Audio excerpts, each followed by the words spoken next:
Corporate destination हो जाए, wedding destination हो जाए तो इसका और लाभ मिलेगा, आर्थिक लाभ मिलेगा। गोदा झंगोरा खाएंगे, अपना उत्तराखंड बनाएंगे, यह सिर्फ एक नारा नहीं था बल्कि पहाड़ के लोगों के संघर्ष, त्याग और उम्मीदों की आवाज थी।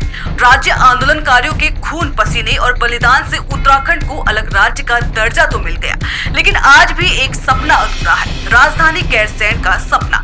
इसी अधूरे सपने के बीच एक और नारा पहाड़ों में गूंजता रहा, पहाड़ की यही पुकार, गैरसैंण हो राजधानी इस बार। उत्तराखंड राज्य आंदोलन और गैरसैंण की राजधानी बनाने की मांग के दौरान ये नारे पहाड़ की घाटियों से लेकर सड़कों तक लगातार गूंजते रहे, लेकिन शायद इन नारों की गूंज सत्ता की कुर्सियों तक कभी ठीक से पहुंच ही नहीं पाई। राज्य बने 25 साल से ज्यादा का समय बीत चुका है, लेकिन गैरसैंण आज भी उत्तराखंड की स्थायी राजधानी नहीं बन पाया।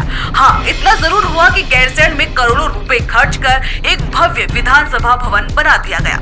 लेकिन आज सवाल उठता है कि जिस भवन को उत्तराखंड की स्थायी राजधानी और लोकतंत्र का केंद्र बनना था, उसे शादी ब्याह और आयोजनों के मंडप के रूप में देखने की बात क्यों हो रही है?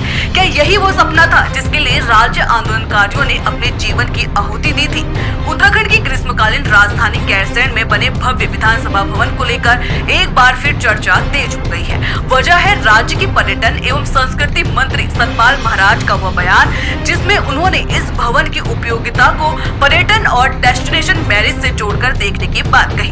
मंत्री का यह सुझाव सामने आते ही सियासी गलियारों से लेकर सोशल मीडिया तक बहस छिड़ गई है कि आखिर जिस भवन को राज्य की लोकतांत्रिक व्यवस्था का केंद्र माना जाता है, उसे शादी ब्याह के स्थल के रूप में देखने का विचार कहां तक उचित है।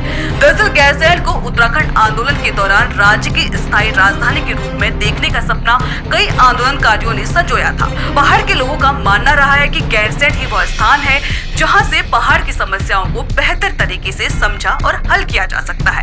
इसी सोच के तहत यहाँ भव्य विधानसभा भवन का निर्माण किया गया और इसे राज्य की ग्रीष्मकालीन राजधानी का दर्जा दिया गया। हालांकि हकीकत यह है कि इस विधानसभा भवन में सत्र बेहद कम दिनों के लिए ही आयोजित हो पाता है। ज्यादातर समय यह विशाल भवन खाली ही रहता है। अब इसी खालीपन के बीच पर्यटन मंत्री का डेस्टिनेशन मैरिज वाला सुझाव सामने आया है, जिसने कई लोगों को हैरान कर दिया है। मंत्री का तर्क है कि गैरसैंण का प्राकृतिक सौंदर्य और यहाँ का शांत वातावरण इसे पर्यटन की दृष्टि से बेहद आकर्षक बनाता है। यदि यहाँ बड़े आयोजनों और डेस्टिनेशन मैरिज जैसी गतिविधियों को बढ़ावा दिया जाए तो इससे पर्यटन को भी गति मिलेगी और स्थानीय लोगों को रोजगार के अवसर भी मिल सकते हैं। लेकिन इस सुझाव ने एक बड़ा सवाल खड़ा कर दिया है, क्या विधानसभा जैसे लोकतांत्रिक संस्थान को पर्यटन या निजी आयोजन के लिए इस्तेमाल करने का विचार वास्तव में उचित है? आलोचकों का कहना है कि यदि सरकार की प्राथमिकता गैरसैंण को पर्यटन स्थल के रूप में विकसित करना ही है, तो इसके लिए अलग से बुनियादी ढांचा तैयार किया जा सकता है।